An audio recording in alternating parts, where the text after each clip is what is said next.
विठ्ठल विठ्ठल विठ्ठल विठ्ठल जय विठ्ठल विठ्ठल विठ्ठल विठ्ठल विठ्ठल विठ्ठल। श्री वृंदावन बिहारी लाल की, श्री राधा रमण लाल की, श्री राधा वल्लभ।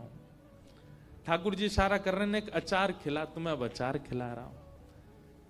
ठाकुर जी कह रहे हैं अब दाल चावल खिला, अब मैं दाल चावल खिला रहा हूं। अब ये नेत्र बंद करके उसको भावना करनी होती है कि मेरे जो ठाकुर जी वो सचल मेरे सामने हैं और मैं उनकी सेवा कर रहा हूं। और ये भोग प्रसादी निवेदन करके अब आपने क्या भावना की, यहां से मधुमंगल आ गए, श्रीदामा आ गए, तनसुखा आ गए, मनसुखा, सबरे सखा ठाकुर जी को घेर के बैठ गए। अब ठाकुर जी ही रहते हैं पंढरपुर में, स्थिर हैं। ऐसी लक्ष्मी मैया भी स्थिर है ना, वो ऐसे उनको उठा के लेटा नहीं सकते, उनके सामने बस बिस्तर रख दिया जाता और भावना की जाती नेत्र बंद करके कि ठाकुर जी अब ऐसे से अपने आप उतर के आके बिस्तर पर आके लेट गए। ये भावना की जाती और भावना करके और फिर कपाट लगा करके बाहर आ जाते हैं पुजारी जी। और फिर इसी भावना में अर्चक को खुद भी शयन में जाना चाहिए कि ठाकुर जी सो रहे हैं, ठाकुर जी पौड़ रहे हैं, ठाकुर जी जलपान कर रहे हैं, ठाकुर जी मिश्री पा रहे हैं, ठाकुर जी करवट ले रहे हैं, सो रहे हैं। तो पुजारी जी भावना में गए और जैसे जाके पुजारी जी सोए, मन में भावना कर रहे थे ठाकुर जी सो रहे हैं, लेकिन अचानक उनकी भावना में क्या दिखा, रजाई दूर फेंकी हुई है, बिस्तर पे ठाकुर जी नहीं है। नजर उठा के देखा तो सामने भी ठाकुर जी नहीं है। तभी देखा कि मंजीरे की आवाज आ रही है, घुंघरुओं की छम छम आवाज आ रही है। और थोड़ी दूर पर जब नेत्र घुमा करके देखा तो क्या पाया, श्री पांडुरंग विठ्ठल भगवान अपने पैरों में घुंघरू बांध करके नृत्य कर रहे हैं और परांबा जगदम्बा श्री रुक्मणी जी करताल बजा रही हैं और ठाकुर जी कीर्तन क्या कर रहे हैं, ज्ञानोबा तुकाराम ज्ञानोबा तुकाराम ज्ञान। और आप ये कैसा कीर्तन कर रहे हो? ठाकुर जी बोले अब अपना कीर्तन थोड़ी होता है। खुमाई अपना नाम कौन गाता है भाई, खुमाई अपना नाम कौन गाता है भाई। ठाकुर जी से बोले आप किसका नाम गाते हो? बोले मैं अपने, जैसे तुम अपने इष्ट यानी कि मेरा कीर्तन करते हो, ऐसे ही मैं अपने इष्ट अपने भक्तों का कीर्तन करता हूं। ज्ञानोबा तुकार।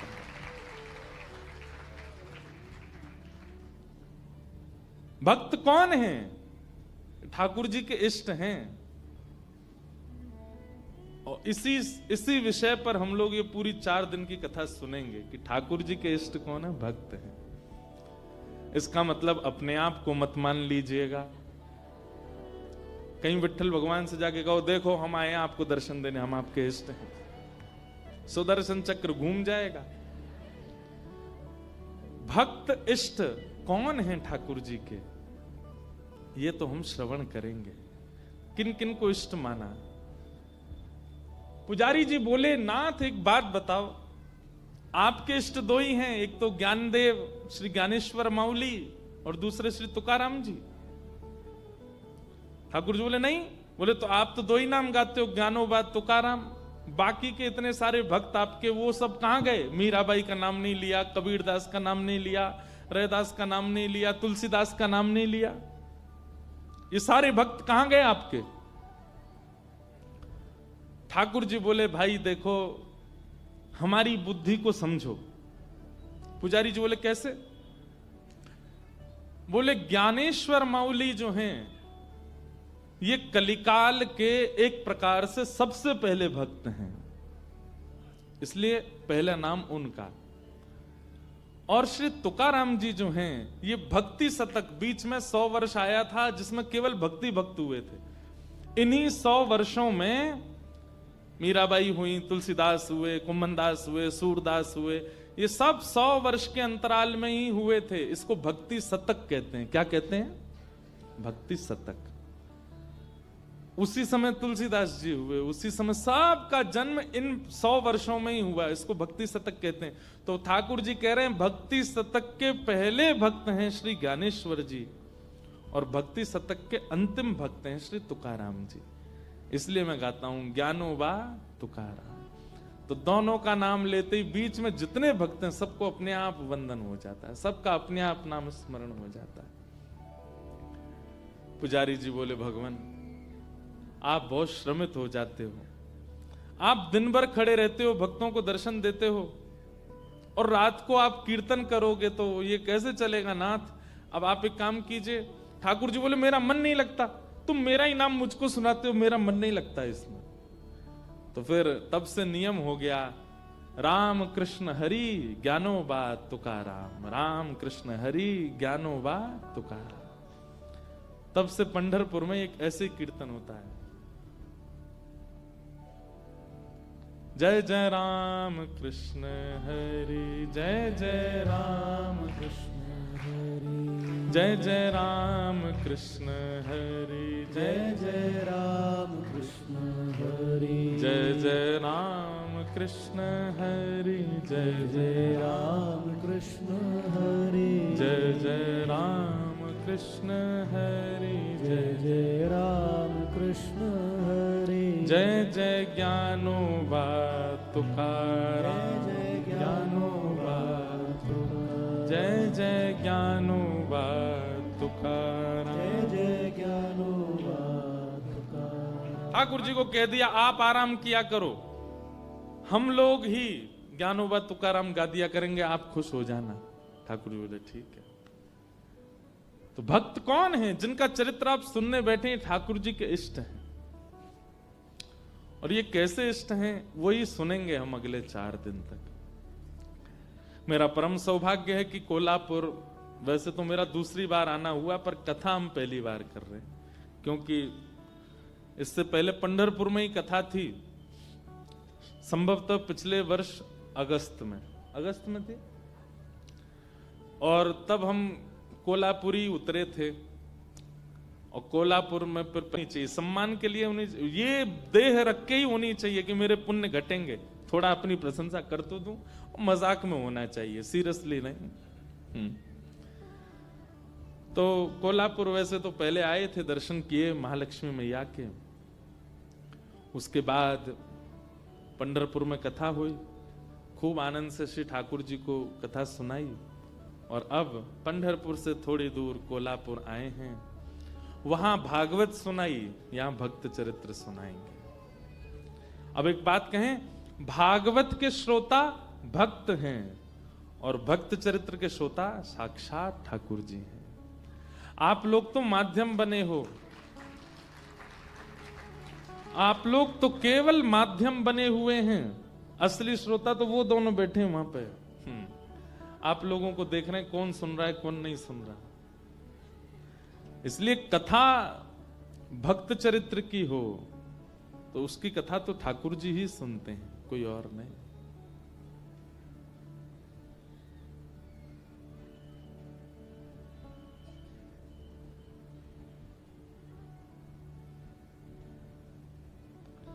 आज कोल्हापुर में ये मंगलमयी कथा सुनाने का अवसर मिल रहा है।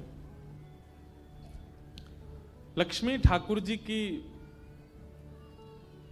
नित्य प्रिया है। नित्य प्रिया मतलब नित्य अर्धांगिनी है।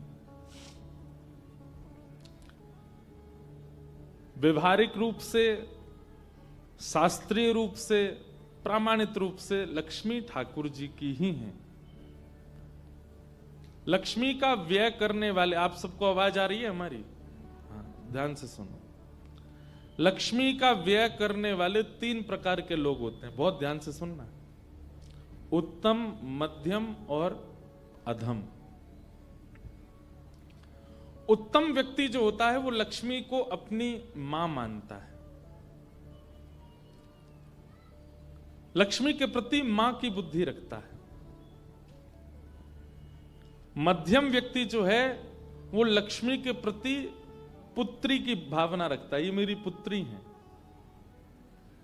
और अधम व्यक्ति जो होता है वो लक्ष्मी के प्रति पत्नी की भावना रखता है, ये मेरी है।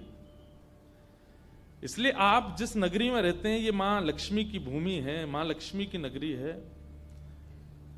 ये तीन भावनाएं हैं, प्रयास कीजिएगा तीसरी वाली कभी चित्त में ना आवे। लक्ष्मी पत्नी केवल और केवल नाथ की है, आपकी कभी नहीं हो सकती। लक्ष्मी का मतलब आप दूसरे वे में धन को ही समझा कीजिए। हमारे शास्त्रों में और हमारे सनातन धर्म में धन को ही लक्ष्मी माना गया है। तो प्रयास कीजिएगा कि तीसरी वाली भावना कभी ना बने। वो आपकी पत्नी कभी नहीं हो सकती। आपके अंदर कभी कभी ऐसी भावना आ जाती है, हमने मेहनत करके कमाया, हमने खून पसीना एक करके कमाया, हमने परिश्रम करके कमाया, हम भोगेंगे। इतना पैसा कमाया है, इससे हम ये बनाएंगे, ये खाएंगे, ऐसा पहनेंगे, ऐसा पिएंगे, इसके साथ घूमेंगे, उसके साथ घूमेंगे, यहां उड़ाएंगे, वहां उड़ाएंगे। इस प्रकार से लक्ष्मी अति होने पर उसका अपने उपभोग के लिए, अपने ऐशो आरामों के लिए बहुत ज्यादा खर्च करना, ये एक प्रकार से तीसरी प्रवृत्ति है, अधम। पत्नी मत मानिए, वो आपने उसको बहुत मेहनत करके प्राप्त किया, वो कृपा करने के लिए आपके पास आई है, आपके भोगों की पूर्ति के लिए नहीं। दूसरा है मध्यम। मध्यम व्यक्ति लक्ष्मी को अपनी पुत्री मानता है। पिता और पुत्री का संबंध कैसा होता है? जैसे ही पुत्री की आयु बढ़ने लगती है और पुत्री एक आयु में आ जाती है तो पिता को चिंता होने लगती है, क्या अब इसका ब्याह करना है, अब इसके लिए सुयोग वर ढूंढना है, अब इसका मुझे अच्छे वर के हाथ कन्यादान करना है। लेकिन यहां पर एक नियम है, सांसारिक जो हमारी वैसी बेटियां हैं उनका तो हम ब्याह सुंदर वर से करेंगे, पढ़े लिखे से करेंगे, धनवान से करेंगे, अच्छे व्यक्ति से करेंगे। पर लक्ष्मी का तो फिक्स है, इनका ब्याह केवल एक से ही होता है। किससे? किससे? जोर से बोलो। नारायण से। और नारायण कौन है? श्री कृष्ण। नारायण कौन है? श्री विठ्ठल। नारायण कौन है? तिरुपति। नारायण कौन है? राधा रमण। नारायण कौन है? श्री बिहारी जी। तो दूसरी स्थिति रखने वाला लक्ष्मी के प्रति जो व्यक्ति है उसको लक्ष्मी के प्रति पुत्री का भाव रखना चाहिए। और पुत्री जैसे ही बढ़े, मतलब धन बढ़े, घर में लगे कि अब हमारा व्यापार वर्धन हो रहा है, धन की आमदनी खूब हो रही है, तो अब धीरे धीरे उसका चिंता होनी चाहिए कि अब क्या करें। अधम व्यक्ति जो होगा वो तो भोगेगा, वो तो उससे खाएगा, कभी मांस खाएगा, कभी मदिरा पिएगा, कभी परस्त्री संग करेगा, कभी कहीं जाएगा, कभी कुछ करेगा। पर मध्यम व्यक्ति की चिंता कैसे बढ़ती है? लक्ष्मी बढ़ने पर वो सोचता अब इसका ब्याह करना चाहिए। और ब्याह कैसे होता है लक्ष्मी का? आप तीर्थ में जाते हैं तो कोल्हापुर से तीर्थ तक जाने में जो आपका धन व्यय होता है वो आपकी लक्ष्मी का ब्याह हो रहा है ठाकुर जी से। तीर्थ में जाकर के जो आप दान कर रहे हो, जो आप पुण्य कर रहे हो, जो ब्राह्मणों की सेवा कर रहे हो, संतों की सेवा कर रहे हो, असहाय बालकों की शिक्षा की सेवा कर रहे हो, असहाय बहनों के ब्याह की सेवा कर रहे हो, वृद्धाश्रम में, अनाथालय में जाकर के उन जीवों की सेवा कर रहे हो, ये सब क्या है?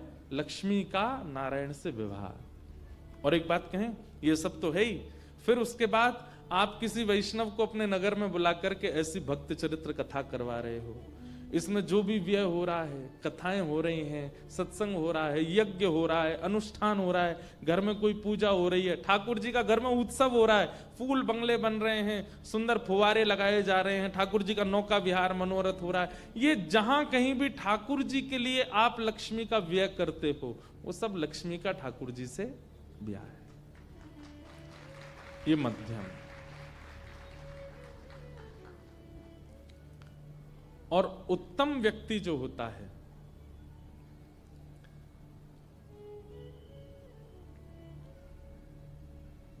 थोड़ी सी वो हुई है आगे पीछे। उत्तम व्यक्ति जो है वो पुत्री मानता है, मध्यम व्यक्ति जो है वो मां मानता है। तो अभी जब हमने बात सुनी, ये उत्तम व्यक्ति का लक्षण है। उत्तम व्यक्ति पुत्री मान करके बढ़ने पर ब्याह करता। मध्यम क्या करता है? मध्यम व्यक्ति मां मानता है। और बालक का भाव मां के प्रति कैसा होता है? ये मेरी हैं, ये किसी और को गोद में ना लें, ये बस मेरे पास ही रहें। छोटे बालक को, अगर छोटे बालक के सामने मां किसी और के बालक को उठा ले तो बालक घबरा जाता, क्यों किसी और को, क्यों मुझे लो, पीटने लगेगा, उस बालक को दूर फेंकेगा। इसका मतलब क्या है? मध्यम व्यक्ति जो है वो लक्ष्मी का व्यय अपने कल्याण के लिए करता है। करता तो है धार्मिक अनुष्ठानों में, लेकिन उसका मतलब उसका भाव कैसा होता है? मैं कथा करा लूं, घर में ही करा लूं, ज्यादा लोग नहीं आवे, मैं सुन लूं, मेरे घर वाले सुन ले, बस यज्ञ अनुष्ठान हो जाए, गुपचुप हो जाए, किसी को पता चलना नहीं चाहिए, ऐसे ही करा दो।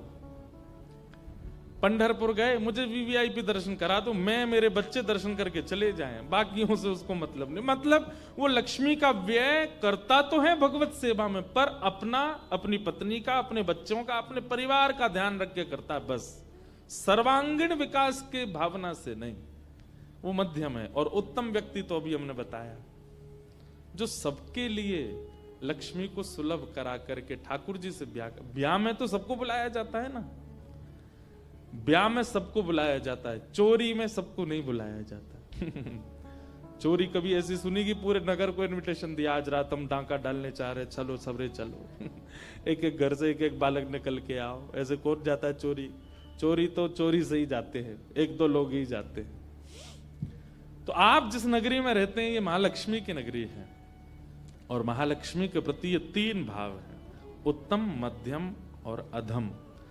उत्तम पुत्री मानता है, मध्यम मां मानता है, और अधम पत्नी मानता है। आज तक रावण का केवल एक ही दोष है बेचारे का कि उसने लक्ष्मी को पत्नी बनाने का प्रयास किया। हजारों लाखों सालों से पुतला जल रहा है उसका।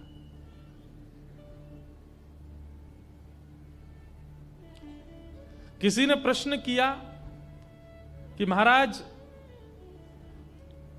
रावण ने तो सीता जी का स्पर्श भी नहीं किया था, उसका तो हम पुतला जलाते हैं, और दुर्योधन ने तो चीर हरण तक किया था द्रौपदी का, उसका हम कुछ भी नहीं करते।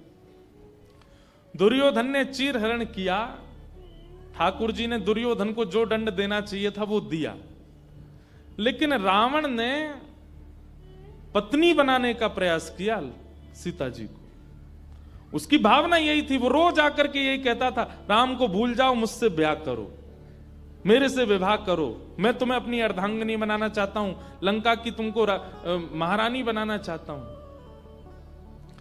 लक्ष्मी को उसके नाथ से दूर करके अपना स्वामित्व अधिकार उस पर डालना, ये जघन्य पाप है। और उस पाप का आज तक दंड भोग रहा है रावण। आज भी दशहरा के दिन जलाया जाता है। इसलिए लक्ष्मी को या तो मां मानो या फिर पुत्री मानो। अभी तक तो आप मां ही मानते होंगे, एक बार मेरे कहे से लाली मान के दर्शन करो। ये लाली हैं, ये छोटी सी लाली हैं, और हम इनके पिता हैं। हमें चाहिए कि इनका और इनके पति का, इनके होने वाले वर यानी पंडरीनाथ का मिलन हो।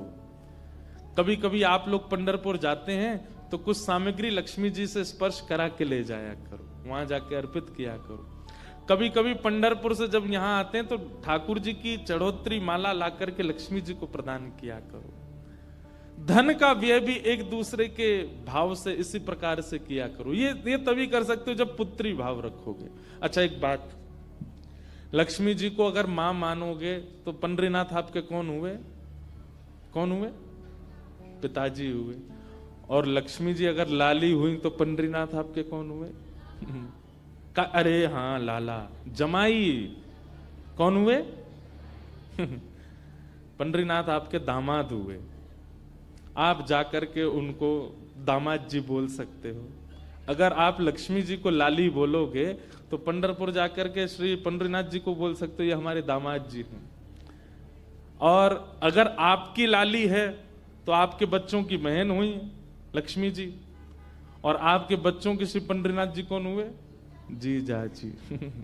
कितना अच्छा संबंध बन जाएगा।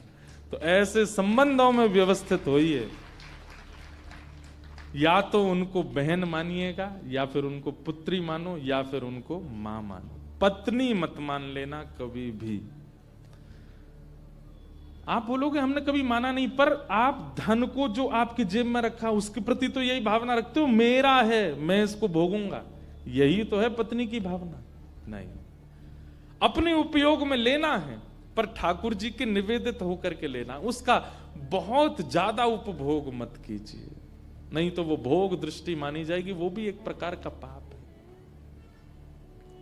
ऐसी लक्ष्मी जी की ये पावन नगरी है। हम तो अभी नवरात्रि में भुसावल थे, महाराष्ट्र। वहां कथा हुई, 9 दिन तक अनुष्ठान चला, और 9 दिन का अनुष्ठान का फल हमको मिला कि इससे बढ़िया फल और किसी को नवरात्रि में नहीं मिला होगा। 9 दिन भगवती की आराधना करी, और भगवती ने अपने नगर में कथा कहने ही बुला लिया, यहाँ आओ कथा सुनाओ हमको। तो ये सौभाग्य है। ठाकुर जी के भक्तों के चरित्र सुनेंगे। इस कथा के जो मुख्य यजमान हैं वो हमारे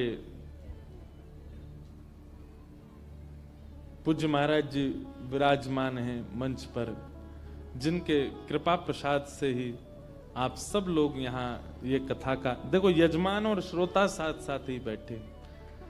महाराज जी यजमान हैं और पंडरीनाथ भगवान इस कथा के श्रोता हैं। हमारे पूज्य पिताजी महाराज सन 94 में उल्लासनगर गए थे पूज्य महाराज जी के वहां कथा सुनाने के लिए, और तब से उल्लासनगर का जिक्र होता रहता था कथा में।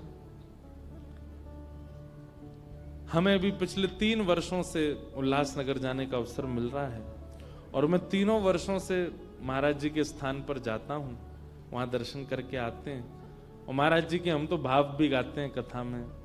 यहां पर भी गाएंगे, सुनाएंगे कुछ कुछ भाव।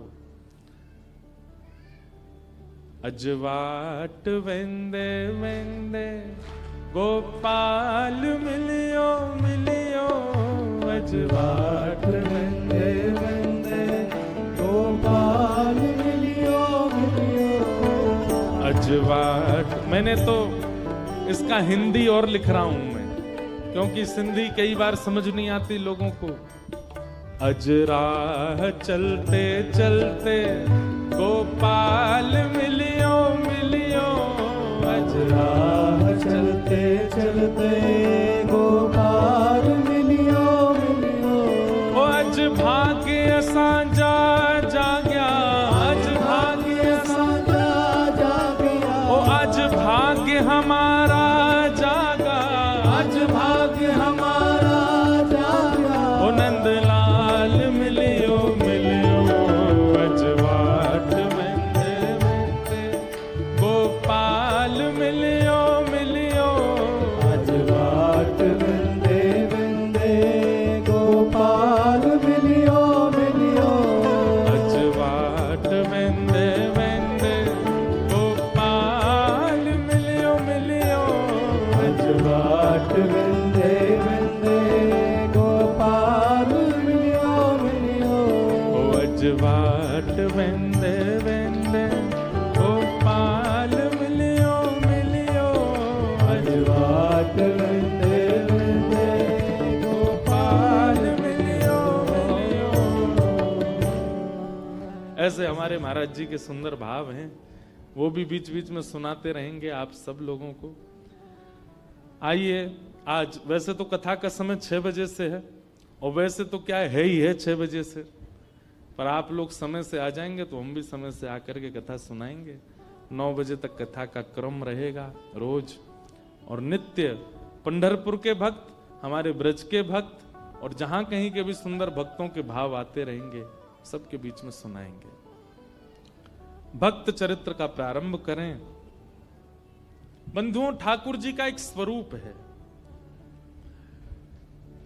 भक्ति जब अतीत में आपके चित्त में आएगी और ठाकुर जी आपको स्वीकार करने लगेंगे, तो प्रेम में और स्वीकारीकरण का एक नियम होता है कि पहले अपने प्रेमी की परीक्षा ली जाती है। अगर वो भक्ति में परीक्षा आपकी नहीं हुई है तो समझो कि अभी आप ठाकुर जी के भय नहीं हो। आपने गुरु मंत्र ले लिया, आपका ठाकुर जी के प्रति प्रेम हो गया और केवल इतना ही चल रहा है और सुबह शाम दिया बत्ती हो जाती है ठाकुर जी की, महीना में एक बार पंढरपुर वृंदावन चले जाते हो और इसी से आप संतुष्ट हो। अभी ठाकुर जी ने स्वीकार नहीं किया। ठाकुर जी यदि स्वीकार करेंगे तो स्वीकारीकरण से पहले परीक्षा होगी आपकी, और परीक्षा सांसारिक नहीं। सांसारिक परीक्षाएं तो हमारा प्रारब्ध होता है, जैसे कि बिजनेस में लॉस हो जाना या परिवार का कोई व्यक्ति बिछड़ जाना, अच्छे संबंधों का टूट जाना, आदि आदि जो भी, ये तो हमारे प्रारब्ध हो सकते हैं। पर कई बार हमारे प्रारब्ध भक्ति में भी अपनी टांग अड़ाने लग जाए, हमारी भक्ति छूटने लग जाए, नाम जब छूटने लग जाए, दर्शन छूटने लग जाए, भाव खत्म होने लग जाए, लोग हमारी भक्ति पर ही प्रश्न चिन्ह उठाने लग जाए। मतलब किसी भी प्रकार से परीक्षा में आपकी भक्ति बीच में फंस जाए, तब समझो कि ये परीक्षा कोई और नहीं, ठाकुर जी ले रहे हैं। और उस समय आपको कैसे रहना है, ये भक्तों से सीखिए। परीक्षा सबकी हुई है। एक भक्त आप मुझे ऐसा बता दीजिएगा, हम 4 दिन में चैलेंज कर रहे हैं, किसी एक ऐसे भक्त का नाम बताइए जिसकी परीक्षा नहीं हुई हो और उसने ठाकुर जी को प्राप्त कर लिया। हम बताएं नाम, मैं और आप। हमारी परीक्षा नहीं हुई है अभी तक। हम परीक्षा कहां हुई है अभी तक? हमसे तो ठाकुर जी कभी कभी नेक टेढ़ी नजर करते हैं, उतने में तो हम कांपने लग जाते हैं। पर ठाकुर जी को दया आ जाती, छोड़ो रहने दो भैया, ये इतने में इसकी हालत खराब हो रही है, कहीं प्रचंड कर दिया तो ये तो पधारे ही जाएगा। एक दिन डिप्रेशन हो जाए तो अगले दिन तो हम लोग सुसाइड करने की सोचने लग जाते हैं। ठाकुर जी कहते हैं भले आदमी तू खा पी मस्त रहे, नहीं लेनी मुझे परीक्षा। सत्य में मुझे ऐसा कभी कभी अनुभव होता है कि हम अभी परिपक्व हैं ही नहीं कि हम परीक्षा दे सकें, इसलिए ठाकुर जी लेते भी नहीं है। किसी काल में ऐसे ऐसे भक्त हुए जिन्होंने खूब परीक्षा दी। एक भक्त का चरित्र आज मैं जब बंबई से आ रहा था तो मेरे मन में बार बार आया। पूना के पास में एक गांव है, उस गांव का नाम था पुरंदरपुर। क्या नाम था? पुरंदरपुर में एक ब्राह्मण रहते थे। उच्च वशिष्ठ कुल में ब्राह्मण का जन्म हुआ। थे तो ब्राह्मण, शिखा सूत्र भी रखते थे, तिलक भी लगाते थे, लेकिन ब्राह्मणों जैसा स्वभाव नहीं था, केवल स्वरूप था। एक बात याद रखिएगा, जात पात पूछे नहीं को, हरि को भजे सो हरि को हो। कितनी बार ऐसे ऐसे भक्त हैं जो जाति में भले ही श्रेष्ठ नहीं है, पर ठाकुर जी ने उनको ब्राह्मणों से भी ज्यादा महत्व दिया है। श्री तुकाराम जी महाराज वे ब्राह्मण नहीं थे, पर श्री तुकाराम जी का अभंग सुनकर के छत्रपति श्री शिवाजी महाराज भी उनके सामने हाथ जोड़ करके बैठ जाते थे। श्री तुकाराम जी महाराज ऐसे भक्त थे कि उनके लिए श्री पंडरीनाथ भगवान मचल जाते थे उनको देखने के लिए।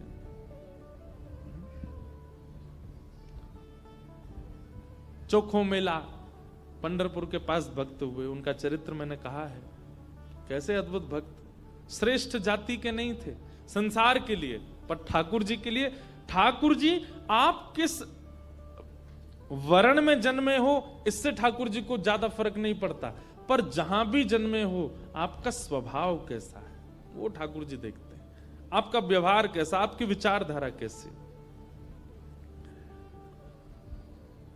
तो ये उन भक्तों के लिए जिनका स्वभाव अच्छा नहीं है, जिनका व्यवहार अच्छा नहीं है, जिनके विचार अच्छे नहीं है, वो भक्त बहुत ध्यान से सुनिएगा इस कथा को। तो पुणे के पास में एक गांव है पुरंदरपुर, वहां पर एक ब्राह्मण रहते थे। स्वरूप ब्राह्मणों का था पर स्वभाव वैश्यों का। वैश्य मतलब हमारे बनिया भाई लोग, उनके जैसा उनका व्यवहार था। कैसा? व्यापार करते थे, धन देते थे, उस पे क्या बोलते हैं उसको, ब्याज पे, ब्याज पे धन देते थे लोगों को, और अपना गल्ला खोल रखा था, गल्ले पे बैठते थे। ब्राह्मण का नियम है संध्योपासन करना चाहिए, यज्ञ करना चाहिए, अध्ययन करना चाहिए, ग्रंथों का अवलोकन करना चाहिए, पर ये सब कुछ नहीं करते थे। सुबह उठे, केवल तिलक लगाया, स्नान करके चोटी शिखा बांधी और सीधे अपने गल्ले पे पहुंच जाते थे। उनको दिन भर का यही क्या देना है देते रहो। और इन सबके साथ साथ महाकंजूस, खूब धनवान थे। भगवान की कृपा से उन पर ब्याज का इतना धन आता था कि वो पूरे पुरंदरपुर गांव को अकेले भोजन करा सकते थे। पर इतने कंजूस थे, इतने कंजूस थे, दूध में अगर मक्खी भी गिर जाती तो दूध छान के पी जाते थे, और मक्खी को यूं पकड़ करके उसके भी 2-4 बूंद छींटा जो दूध के होते थे उनको भी लेके पी जाते थे। दूध का क्या बिगड़े, इतने कंजूस। और कंजूसाई की हद तो तब पार हो गई, उनकी पत्नी का नाम था सरस्वती देवी। क्या नाम था? तो सरस्वती देवी जो थी, उनके पिताजी ने इसीलिए ब्याह किया कि भाई ये विप्रदेव जो हैं बड़े धनवान हैं, बेटी खुश रहेगी हमारी। तो सरस्वती देवी का ब्याह हो गया। उनकी मां ने, पिता ने जितने गहने दिए, ब्याह के अगले दिन ही, सब लोग इधर देखो, बहुत ध्यान से सुनो कथा। ब्याह के अगले दिन ही सवेरे सवेरे ब्राह्मण देवता उठे, देवी सुनो, सबरे गहने उतारो अपने। बोले क्यों?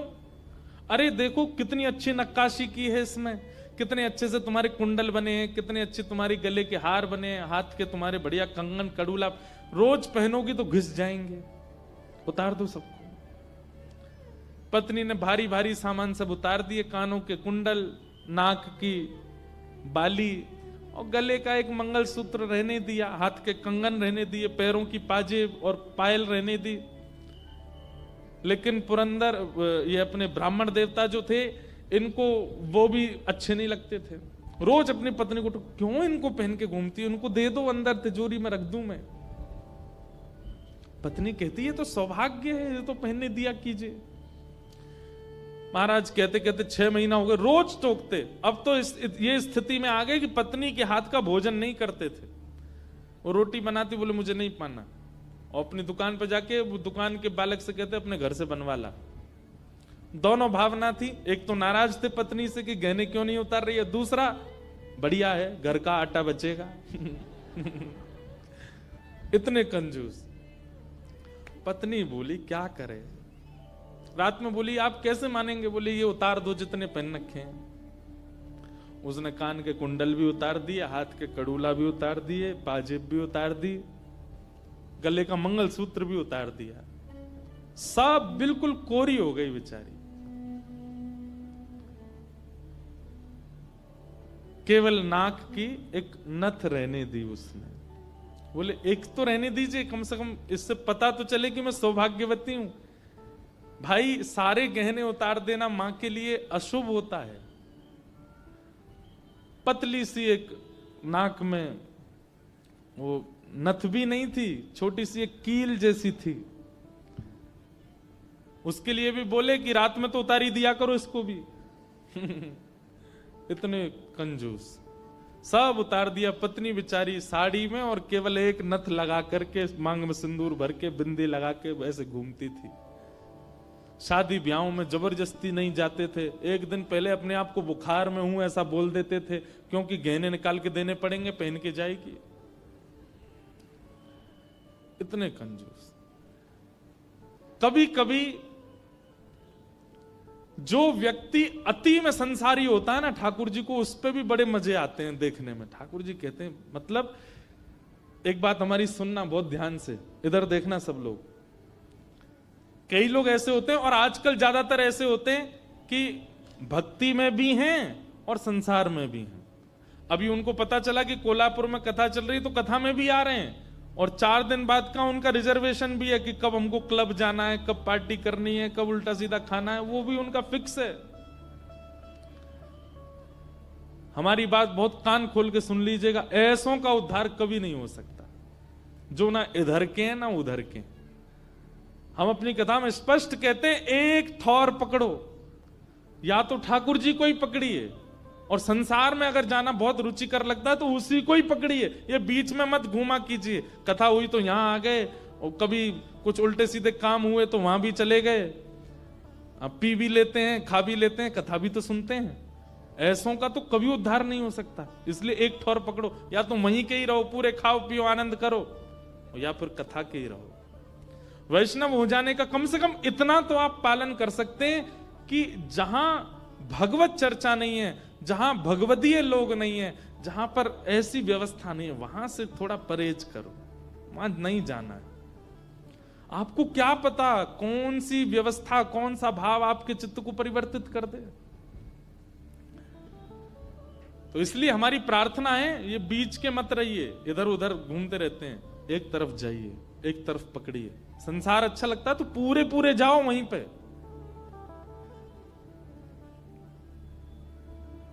तो कभी कभी ठाकुर जी पूरे पूरे संसारियों पे भी ठाकुर जी रीझ जाते हैं। ठाकुर जी बोले, भाई ये ब्राह्मण देवता बड़ा बहुत अच्छा लग रहा हमको। क्यों? बोले इतना कंजूस तो हमने कभी नहीं देखा है, बहुत भयंकर कंजूस है। ठाकुर जी का मन आ गया उस पर। अच्छा, जो पत्नी थी ना सरस्वती देवी, वो बड़ी भक्ता थी, वो तो नाम जप भी करती थी, वो दर्शन करने के लिए भी जाती थी, लेकिन ये नहीं जाते थे उसके साथ। वो अपने माता पिता के मायके जब जाती थी तो मायके वाले लेके जाते थे उसको दर्शन कराने, ये तो कभी नहीं लेके जाते थे, तो कंजूस थे, खर्चा होगा। और मायके भी खुद नहीं लेके जाते, इनके भाइयों से बोल देते बोले तुम्हें ही आके ले जाओ, उसमें भी खर्चा ना हो मेरा। सोचो कितनी ऊंचे लेवल के कंजूस। तभी ठाकुर जी का मन आ गया इस पे, तो इसको देखूं मैं एक बार। और हमारे श्री पंडरीनाथ भगवान, श्री विठल भगवान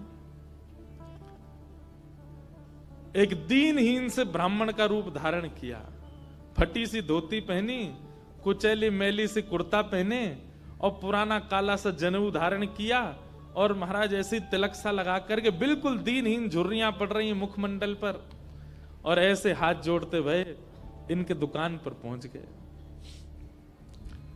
रूप रंग देख करके ही पहले तो ब्राह्मण देवता समझ गए, बोले अरे ये और आ गया, ये कुछ देना वेना तो है नहीं, मांगेगा।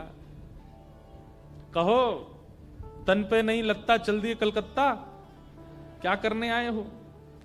ठाकुर जी बोले बहुत गरीब ब्राह्मण हूं मैं, मेरी बेटी का ब्याह होने वाला है, अपनी पुत्री का ब्याह करना है मुझे, और मुझे ब्याह के लिए थोड़ी व्यवस्था चाहिए धन की। आप तो बहुत बड़े धनवान सेठ हैं, कृपा कर दीजिए ना, कुछ दे दीजिए मुझको, मैं अपनी बेटी का ब्याह कर दूंगा और थोड़ा ठीक हो जाएगा, या तो धन दे